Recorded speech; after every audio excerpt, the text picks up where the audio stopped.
예, 귀한 찬양 감사합니다. 오늘 아나니아와 삽비라의 이야기입니다. 우리가 잘 아는 말씀인데 이 본문을 읽을 때마다 우리의 마음을 좀 어렵게 하죠. 그렇죠? 왜 그렇습니까? 돈 문제입니다. 돈 문제. 신앙생활은 돈 문제와 이 성적인 문제를 잘 다뤄야 되는데 교회 안에서 돈 문제와 성적인 문제를 문화적인 형편 때문에 잘 다루지를 않습니다. 그렇기 때문에 그것 또한 사탄의 전략이죠.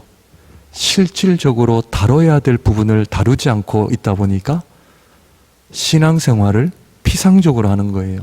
그리고 신앙생활을 교회에 나오고 봉사하고 사람들이 나를 어떻게 인정하고 겉으로 드러난 것만 가지고 판단을 하니까 목사가 되고 장로가 되고 권사가 된단 말이죠. 그러나 하나님의 말씀은 피해가는 방법, 피해가는 법이 없죠. 있는 그대로를 이야기합니다. 그거를 여러 가지로 우리가 많은 이야기들이 있지만 종합해 보면 결국 인간이 살아가는 데 있어서 이 가장 많이 우리를 어렵게 하는 부분이 바로 돈 문제와 성 문제입니다. 이 세상 또한 양파 껍질을 꼭 이렇게 안 벗겨도 우리가 잘 알듯이 결국 이 세상은 힘의 원리에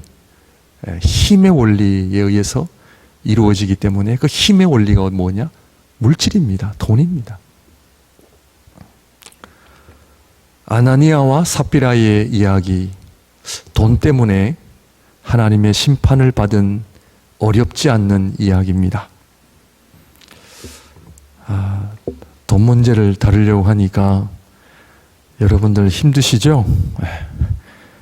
저도 어렵고 이 돈 문제는 늘 우리의 신앙생활을 찌르는 그런 말씀인데 오늘 이 아나니아와 삽비라의 이야기를 통하여 여러분들 우리의 믿음이 성숙하고 돈 문제를 극복하고 살아가시는 복이 있으시기를 주님의 이름으로 축원드립니다.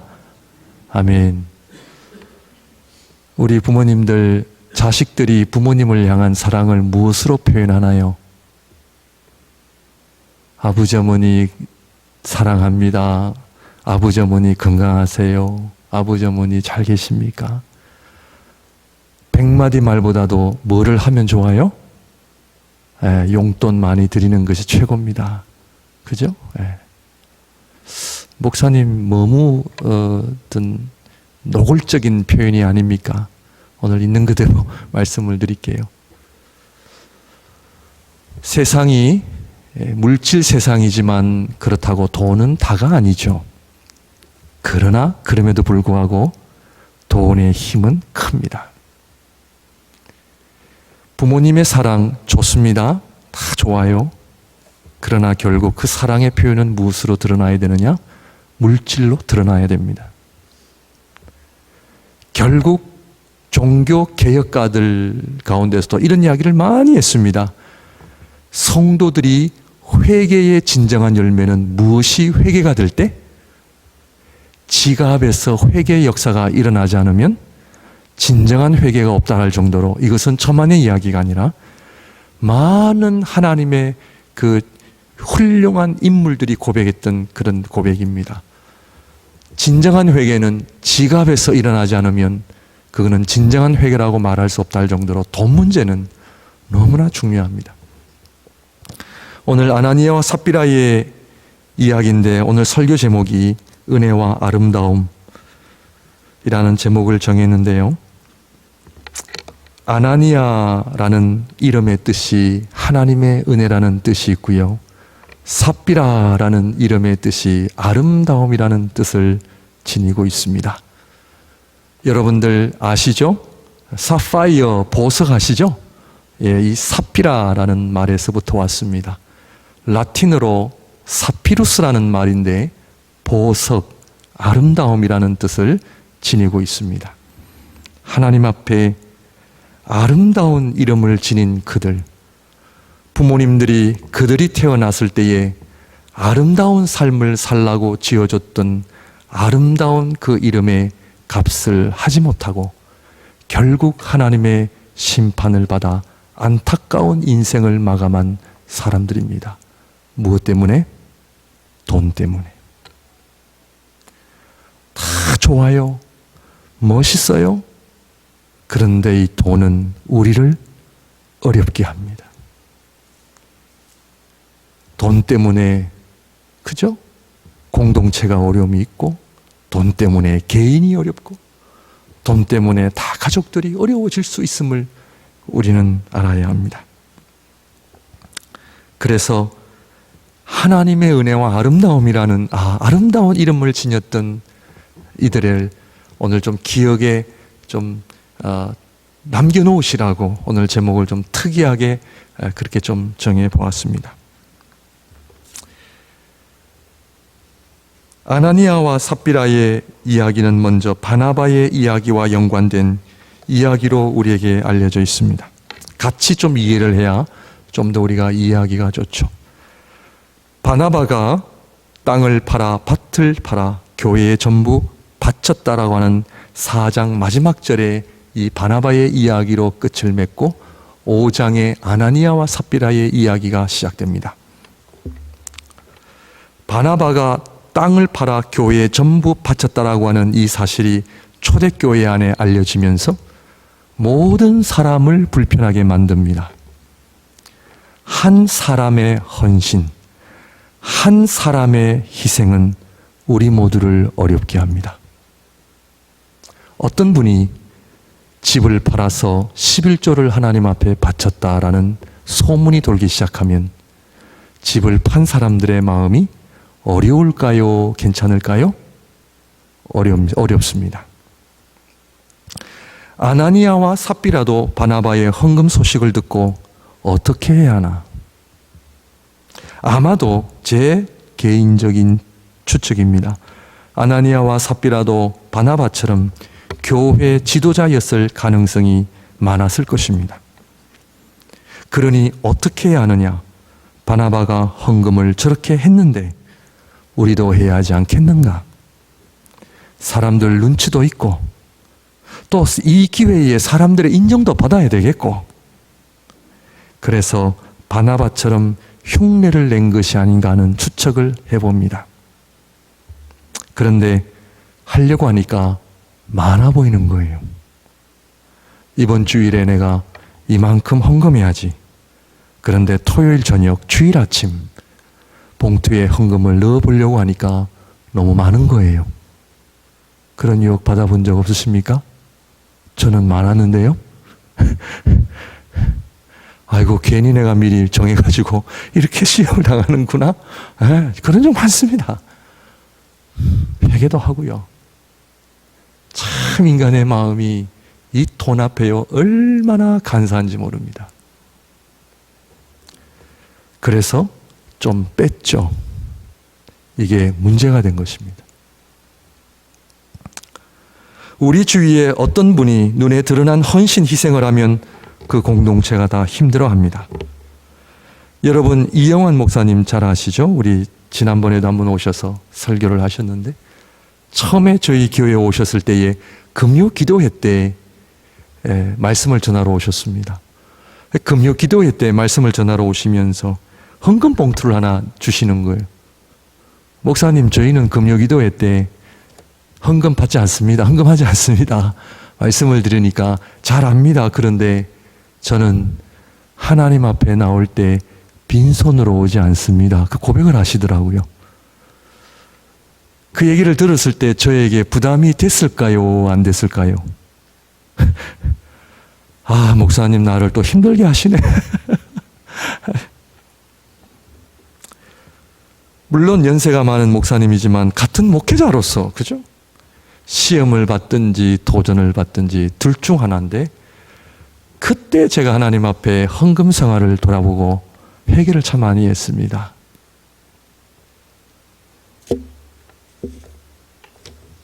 근데 이 목사님께서는 금요기도회 때도 헌금 봉투가요, 예, 두둑히 넣으시는 거예요. 예. 그때 제가 하나님 앞에 시험을 받을 것이 아니라 이런 훌륭한 목사님 앞에 배워야 되지 않겠느냐. 그래서 제가 그때부터 헌금 생활에 제가 좀 변화를 주기를 시작했습니다. 헌금 생활은 내가 가진 일부분을 드리는 것이 아니라 버겁도록 드린다는 것을 내가 하나님 앞에 배웠습니다.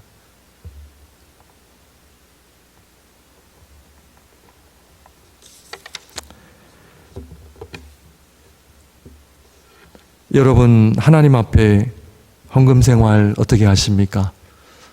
우리 목사님들하고 다른 교회 목사님들하고 얘기를 나누다 보면은 좀 친한 목사님들하고 나눕니다. 교회 예산이 얼마냐, 그리고 헌금이 얼마냐, 오해하지 말아 주십시오. 아주 친한 목사님들하고 좀 나눕니다. 그러면 저희 교회가 인원에 비해서 헌금을 아주 많이 하는 교회입니다. 저도 압니다. 우리 성도님들이 헌신을 다해 헌금 생활하고 있는지도 제가 너무나 잘 알고 있고, 또 제가 지금 올해가 이제 6년째인데, 목양교회 온 지가 6년째인데 성도님들, 우리 장로님들 저의 애우들을 나름대로 잘 아시리라 여겨집니다.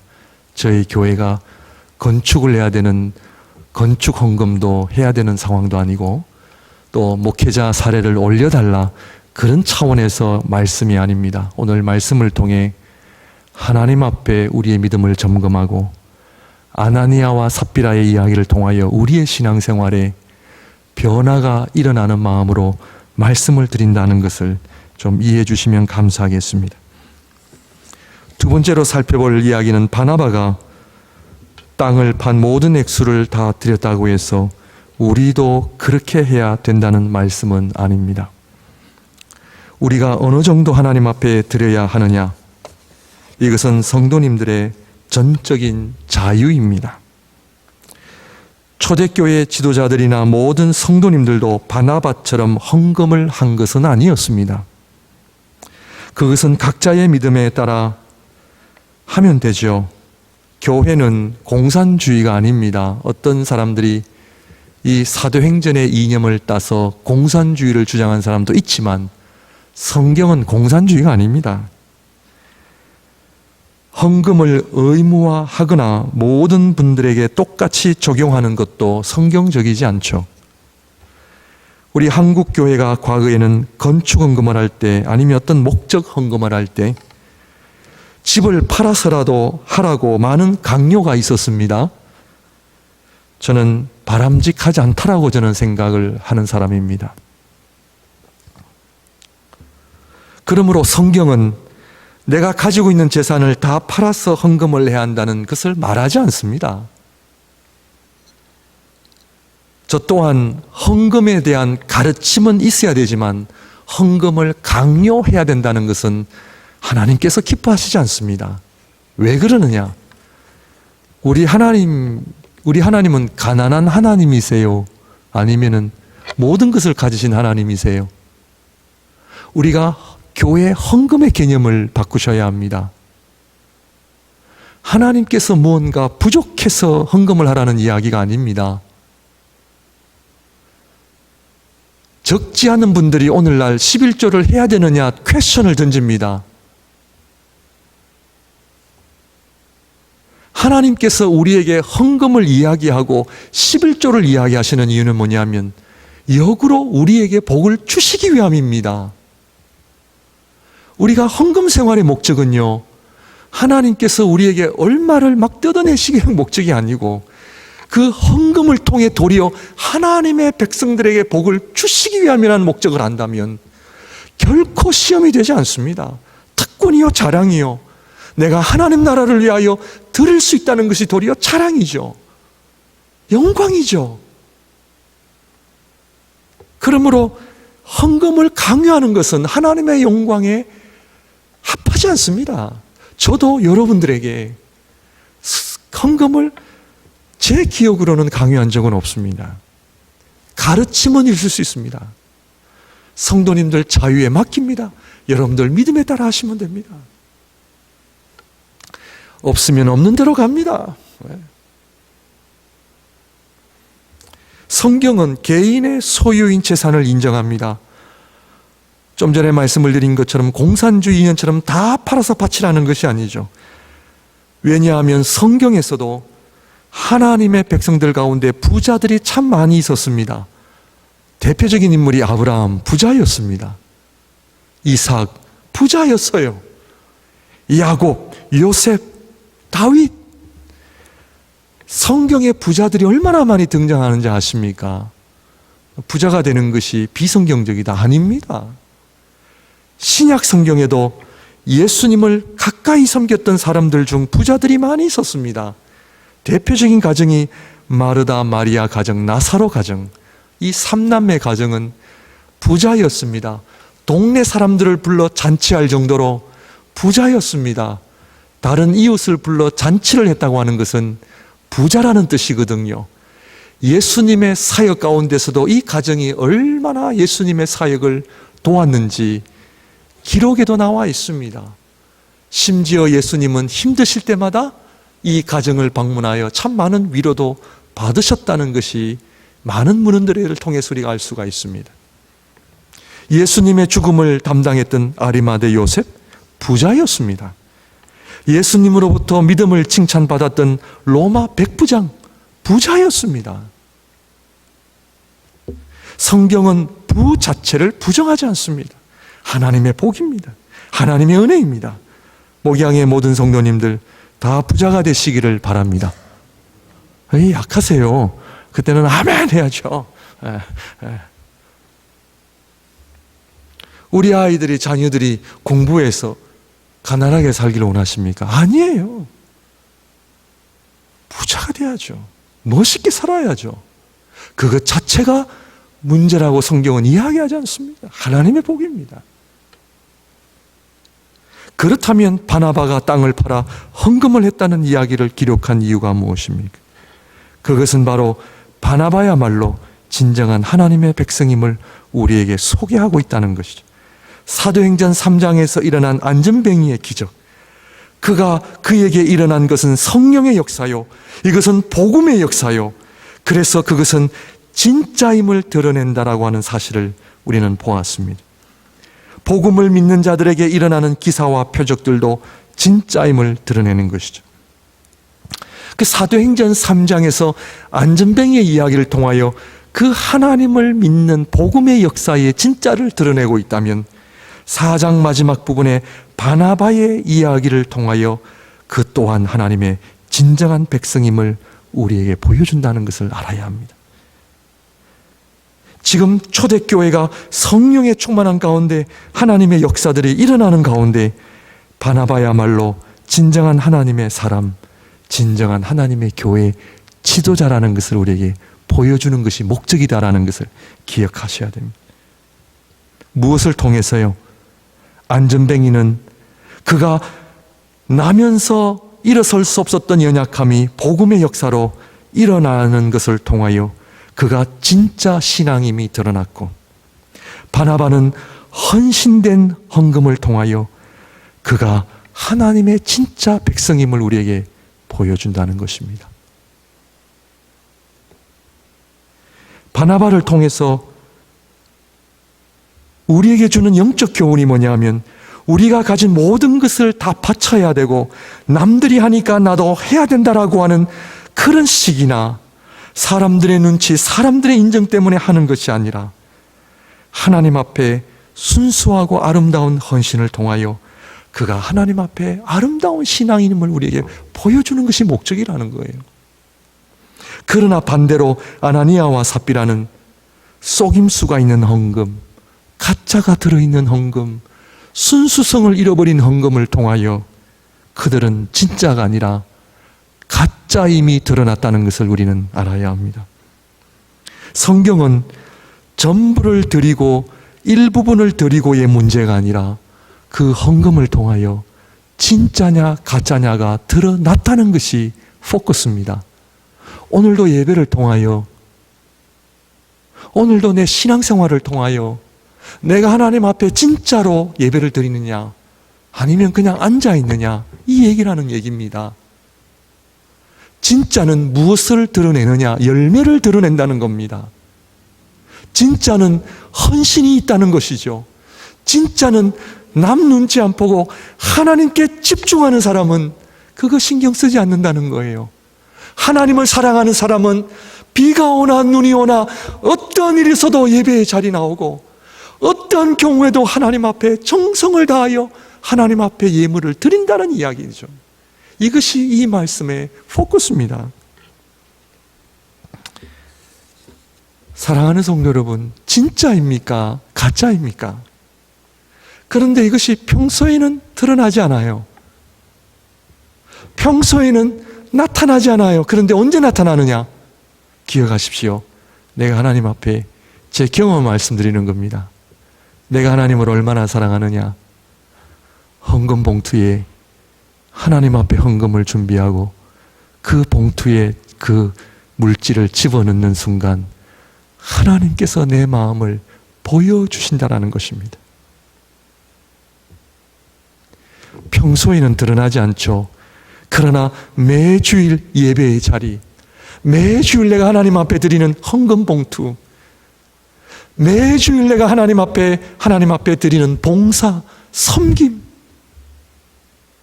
습관적으로 하느냐, 남들이 보기 때문에 하느냐. 아유, 지난주에 헌금 많이 나와서 그냥 안 해도 될 것 같아. 이번에는 좀 적당히 해도 될 것 같아. 그것이 아니라 하나님과 하나님만이 나 아시는 내 마음, 내 중심. 어떤 경우에도 하나님께서 내 마음을 보실 때에 나의 믿음이 진짜임이 드러나는 나의 헌신, 나의 눈물, 내 기도 생활, 내 교회 생활. 남들이 보든 안 보든 그것이 중요한 게 아니라는 거예요.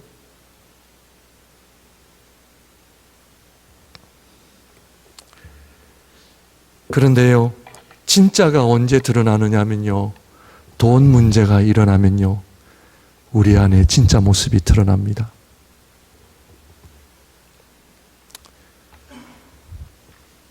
가정과 교회, 사회가 다 그렇습니다.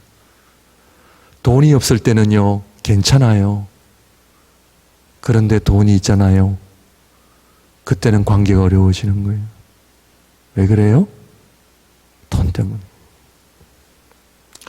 캐나다에서는 돈 문제가 별로 없는 것 같은데, 제가 살았던 남미에는요, 교회 안에 성도님들끼리 돈 관계가 많이 얽혀 있어요. 왜냐하면 계를 하거든요. 계.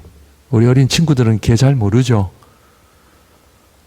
목사님이 그렇게 계하지 말라 그래도 하거든요. 은밀히 마음과 뜻과 정성을 다해 계를 합니다. 숨어 삽니다. 왜냐하면 목돈을 만들어야 되니까, 목돈이라도 만들어서 사업이라도 해야 되니까. 캐나다는 이민사회가 좀 달라서 좀 쉽지만은 않죠. 그러나 남미는 한 5만 불만 있어도 사업을 하니까 그 5만 불을 만들기 위해서 계를 하는 거예요. 그런데 잘 아십니다만 이 계주가요, 갯돈 받고 사라진다거나 난리입니다, 난리. 그래서 저도 교회 생활하면서 예배 끝나고 교회 바깥에서요, 자주는 아니지만 가끔씩 싸웁니다. 멱살 잡고 싸웁니다. 돈 때문에 싸웁니다. 그때 제가 경험한 것이, 야, 돈이 뭐길래 사람이 저렇게 되는구나. 여러분, 돈을요, 우습게 여기시면 안 돼요. 돈을 우습게 여기시면 안 되고요. 정말 오늘 이 말씀을 통해서 돈의 위력을 아셔야 돼요. 사람이 괴물이 되더라니까요. 여러분들, 우리 목회자들 이야기도 우리가 쉬쉬해서 그렇잖아요. 우리 목회자 세계도 돈 문제 심각합니다. 돈 때문에 하나님 믿음, 교회 정말 어렵습니다. 그러므로 돈을요, 여러분들 쉽게 보시면 안 돼요. 돈의 위력을 알아야 되고요. 정말 매주 하나님 앞에 내가 헌신하지 않으면요, 하나님 기뻐하시는 헌금 생활도 어려워요. 제 경우가 그래요. 날마다 물질과의 전쟁이에요. 그렇지 않습니까? 저희 자식들이 성장해 가면서 이제는 목숨 걸고 기도를 해야 되겠구나. 우리 자식들이 돈만을 위해서 살아가는 그런 자식들이 되지 않도록 우리 부모님들 기도하셔야 돼요. 대학을 좀 졸업하면은 좀 편할 줄 알았어요. 근데 하나님께서요, 돈과의 전쟁 장난이 아닙니다. 하나님 앞에 드려야 할 11조, 하나님 앞에 드려야 할 감사한 것. 주님.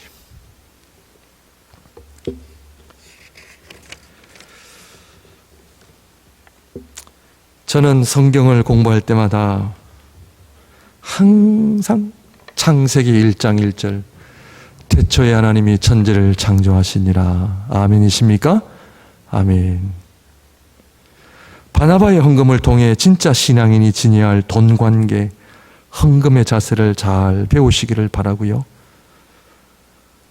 이것은 뭐냐 하면은 정말 하나님 앞에 최대의 복이 뭔지 아세요? 진짜 신앙인으로 살아가는 거예요. 그런데 태초에 하나님이 천지를 창조하시니라 아멘 해놓고 그 하나님을 제일 적대하는 존재가 뭐냐면 돈이에요. 하나님을 믿을 것이냐, 돈을 의지할 것이냐.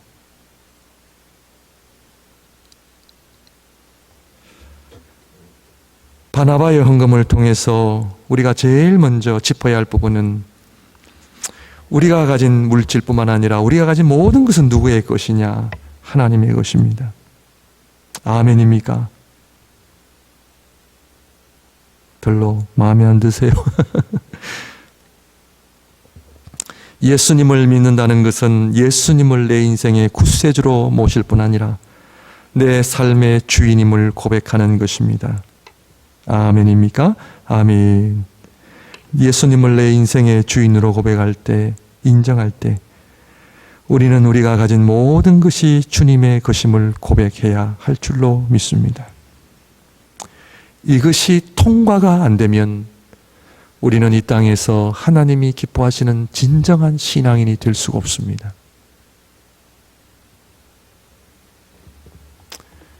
내가 가진 모든 것은 나의 것이 아니라 하나님의 것입니다라는 고백이 없으면요, 하나님 앞에 참된 신앙 아닙니다. 사람들한테 인정받을 수 있어요? 사람들 앞에 훌륭한 목회자, 훌륭한 장로님, 권사님 인정받을 수 있어요. 그러나 하나님 앞에는 아닙니다.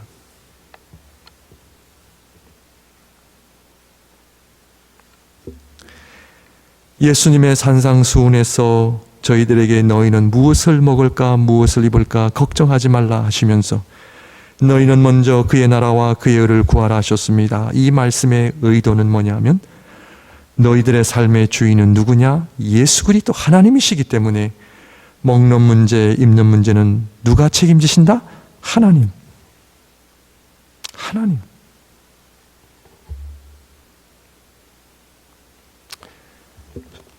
우리 부모님들 자식들한테 고백하십시오. 나를 먹이시는 분 하나님이신.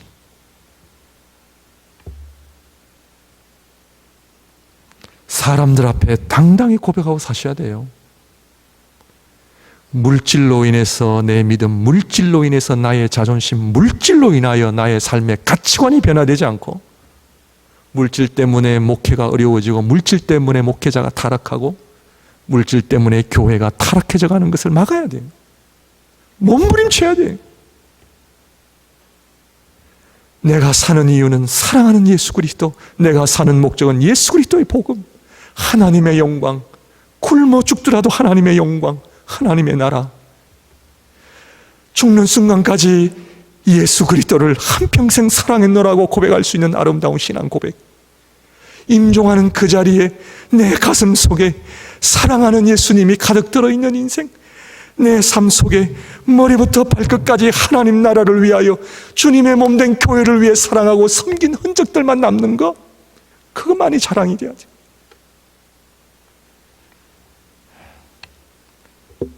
아무리 우리가 이곳에서 아름다운 모습을 하고 예배를 드린다 할지라도 돈 문제가 해결이 안 되면 안 됩니다.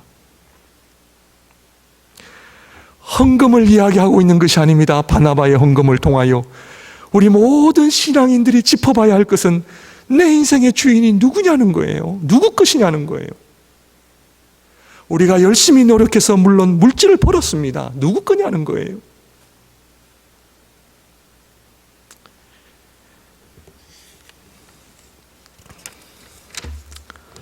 바나바의 헌금은 그냥 헌금을 이야기하는 것이 아니라 내 인생의 주인은 하나님이십니다. 사도들의 발 앞에, 교회 지도자들 앞에 그 권위에 순종하여 여기 있습니다. 하나님께 드리는 거잖아요. 얼마나 아름다운 신앙입니까? 바나바의 헌금은 희생이 들어있는 헌금이었습니다. 사랑하는 성도 여러분, 믿음 생활은 한마디로 희생이요 헌신입니다.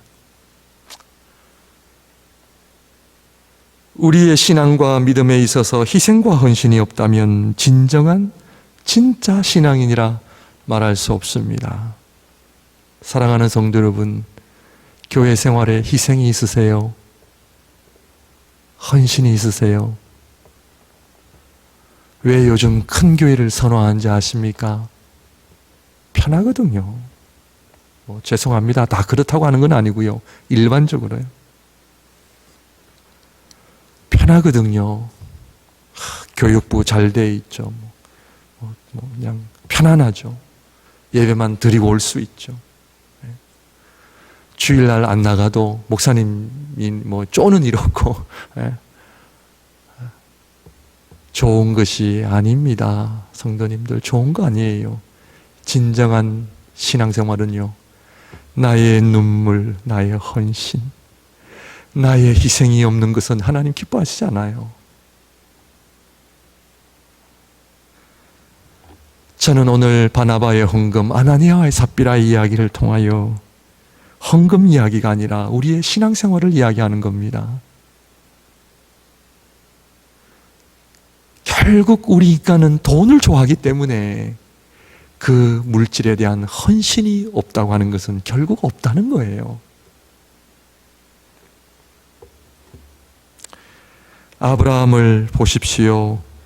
우리는 아브라함이 하나님으로부터 받은 복만을 보지만 아브라함이 왜 그렇게 많은 복을 받았는가, 그 이유를 알아야 합니다.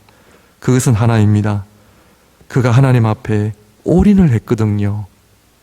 너는 본토 아비 집을 떠나 내가 너에게 지시한 땅으로 가라. 아버지 집을 떠나라는 것은요, 이민 가라는 이야기인데 요즘처럼 이민 오는 것이 아니라 우리 최 장로님처럼 40년, 50년 전에 200불, 300불 들고 오는 이민이 있잖아요. 저희 부모님도 그렇게는 오진 않으셨는데 나름대로 희생, 헌신을 가지고 이민을 가셨다고 하지만 아브라함이 하나님의 말씀 붙잡고 간 거는요, 요즘으로 말하면 한 500불 들고 이민은 가는 거죠. 하나님을 내가 절대적인 믿음이 아니고서는 못합니다. 결국 태초에 하나님이 천지를 창조하시니라, 이 세상을 창조하신 하나님이 나를 먹이신다라고 하는 믿음이 없으면요, 하나님의 말씀 순종할 수 없습니다. 다 우리는 지금 계산을 두드리고 있는 거거든요. 이 정도까지는 가능한데 이 정도는 안 돼. 집에 얼마 있어? 그죠? 네. 그러나 성경에 나타난 인물들을 보십시오. 이들의 헌신과 희생은 계산적이지 않았습니다. 다윗이 골리앗과 싸울 때에 계산으로 뛰어들었을까요? 아닙니다. 저놈의 그 망은 하나님의 영광을 가리우는 골리앗의 말 앞에 다윗은요, 자기 인생을 드린 거예요. 골리앗을 이길 수 있다는 것은 몰라요. 믿음은요, 결과를 가지고 하는 것이 아니에요. 골리앗과 싸워서 죽을 수도 있어요. 그러나 믿음의 사람들은 결과를 중요시 여기는 것이 아니라 골리앗의 그 말을 듣고 견딜 수 없는 거예요. 하나님의 영광을, 하나님을 향하여 대적하는 그 사람 앞에 견딜 수가 없는 거죠. 자기 삶을 드린 거예요. 하나님은 그런 다윗의 희생과 헌신을 기쁘게 받아들이신 거예요. 오늘도 하나님의 교회, 주님의 나라를 위하여 누가 헌신하는가? 정말 하나님이 기뻐하시는 아름다운 신앙으로 신앙생활 하는가? 그 이야기라는 것이죠.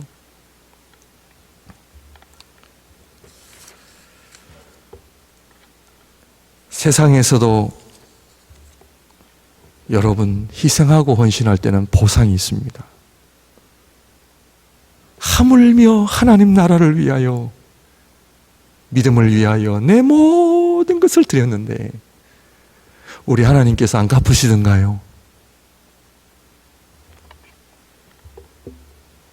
제가 구체적으로 말씀은 드릴 수 없는데요, 제가 이영환 목사님 때문에 헌금 생활이 달라졌고요, 그 전에 제가 하나님 앞에 헌금 생활 잘못한 거 목사지만 얼마나 많은 회개를 했는지 모릅니다. 왜냐하면 하나님, 목회자 가정 가난하게 사는 거 아시죠? 이 핑계를 가지고 제가 적당히 헌금 생활한 겁니다. 그런데 하나님 가르쳐 주셨습니다. 그런데 하나님께서는요, 더 놀랍게 역사하세요. 이루 말할 수 없습니다.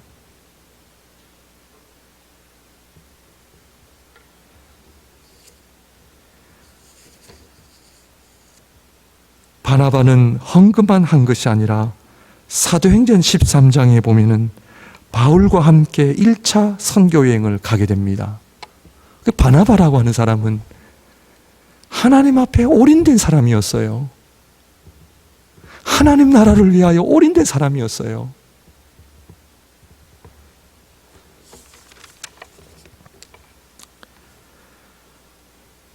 그러면 어느 정도 해야 되느냐? 참, 우리 하나님께서는요, 말씀 안 하세요. 하나님 좀 가르쳐 주세요. 좀 구체적으로 얼마를 해야 되는지 가르쳐 주시면 얼마나 좋을까. 그런데 하나님께서는 늘 네가 알아서 해라, 알아서 해라 하시거든요. 그리고는 하나님께서 나 얼마나 사랑하니 그러시거든요. 아나니아와 삽비라의 이야기는 전부를 드리고 일부를 드린 문제가 아니라 아나니아와 삽비라 이야기를 통하여 우리는 하나님을 얼마나 사랑하시느냐의 문제입니다. 계산적인 신앙생활, 이만큼 드리려고 했는데 아까우니까 뺀 거잖아요. 더군다나 성령을 속였다는 거죠. 마지막으로 한 가지 더 다루겠습니다. 마지막으로 하나 남는 고민은 이것입니다. 아나니아와 삽비라가 남을 죽이거나 남의 것을 훔치거나 하는 심각한 죄를 범한 것도 아닌데 하나님께서 이렇게 엄하게 심판하실 수 있는가라고 하는 질문입니다. 헌금을 안 한 사람들도 많은데, 그래도 헌금을 했는데 아내와 남편이 죽는 심판까지 하나님 너무하신 거 아닙니까? 저도 늘 궁금증이었어요. 이보다 악한 사람들이 얼마나 세상에 많은데 그런 사람들은 놔두시고 왜 그 헌금 조금 뺐다고 해서 하나님 엄중한 심판을 내리시느냐는 것이죠. 말씀 서두에 삽비라는 보석, 사파이어라는 말인데, 이 사파이어는 이 덕목, 순수함의 상징입니다. 그래서 교회가 소중히 여겼던 보석 중에 하나가 이 사파이어래요. 그래서 지금도 교황이요, 이 반지를 사파이어를 하고 있대요. 교회의 순수한 상징이래요. 이 아나니아와 삽비라의 사건이 왜 중요한가? 그것은 바로 교회의 순수성을 잃어버릴 위험에 놓여 있었다는 것입니다. 지금 오순절을 통해서 성령의 역사가 일어나고 안전뱅이를 통하여 복음의 역사가 일어나고 그 복음의 역사로 인하여 사람들이 하나님을 두려워하고 영적 부흥이 일어나는 그런 상황 속에 자칫 잘못하면 아나니아와 삽비라의 사건으로 인하여 주님의 몸된 교회가 순수성을 잃고 하나님을 두려워하는 일이 사라지는 일이 일어날까 봐 이 사건은 아주 중요한 사건이었던 것입니다. 그러므로 우리는 아나니아와 삽비라의 사건을 통하여 단순히 개인의 믿음의 문제가 아니라 이것은 주님의 몸된 교회가 복음의 역사와 복음의 순수성을 잃어버릴 위험에 놓여 있기 때문에 하나님께서 이 두 사람에게 엄중한 심판을 통하여 교회 다니는 성도들뿐만 아니라 주위 사람들에게도 하나님을 경외하고 두려워하는 일을 계속하게 하시는 그 차원에서 우리는 이해를 해야 된다라고 하는 것입니다. 그렇다면 오늘 우리 교회 모습을 볼 수 있어야 합니다. 과연 오늘날 세상이 교회를 두려워하는가? 누구의 책임입니까? 오늘 우리 성도들도 하나님을 두려워하지 않는데 세상이 두려워하겠습니까? 아나니아와 삽비라 이야기를 통하여 우리가 얼마나 잘 살고 건강하게 사느냐의 문제가 아니라 주님의 몸된 교회가 오늘 이 땅에서 하나님의 영광이 드러나느냐 아니면은 웃음을 당하는 그런 일들이 일어나느냐를 생각할 수 있는 성숙이 우리에게는 필요합니다. 우리는 더 이상 내 문제를 해결하기 위해서 신앙생활하는 그런 자리를 벗어나야 합니다. 아나니아 삽비라의 이야기를 통하여 오늘날 우리가 더 소중하게 생각해야 될 것은 주님의 몸된 교회가 정말 복음의 역사, 성령의 역사를 통하여 하나님의 영광이 드러나고 있는지를 우리는 돌아봐야 합니다. 목양교회를 통하여 하나님의 영광이 드러나고 복음의 역사가 일어나느냐? 목양교회를 통하여 세상 사람들이 하나님을 두려워하는 일들이 일어나느냐? 이것이 바로 아나니아와의 삽비라의 사건을 통하여 주님의 몸된 교회가 치명타를 입을 가능성이 있었기 때문에 우리 주님께서는 엄중한 심판을 내리신 겁니다. 그러므로 오늘날 교회를 어지럽히고 교회 안에 하나님의 영광을 가리우는 것보다 더 나쁜 일은 없다는 것입니다. 그러므로 아나니아와의 삽비라의 사건을 통하여 정말 우리 안에 하나님을 경외하고 교회가 복음의 순수성을 지키고 보존하는 일이야말로 하나님께서 원하시는 일이라는 것입니다. 그것이 한 성도의 거짓말, 한 목회자가 거룩성을 잃어버릴 때, 그 교회가 거룩성을 잃어버릴 때 하나님의 영광이 땅에 떨어지고 세상으로부터 지탄을 받는 그런 일들이 오늘날 어렵지 않게 볼 수 있다고 하는 것은 오늘 하나님의 백성들이 우리 믿음의 경각심을 가지고 주님의 몸된 교회가 다시 한번 하나님의 영광을 돌려드리는 그 자리로 올려드릴 수 있는 것이야말로 주님을 사랑하고 하나님 나라를 위하여 희생하고 헌신하는 아름다운 바나바의 모습을 통하여 우리 주님의 몸된 목양교회가 다시 한번 하나님의 영광이 드러나는 아름다운 교회가 되시기를 주님의 이름으로 축원드립니다. 기도하겠습니다.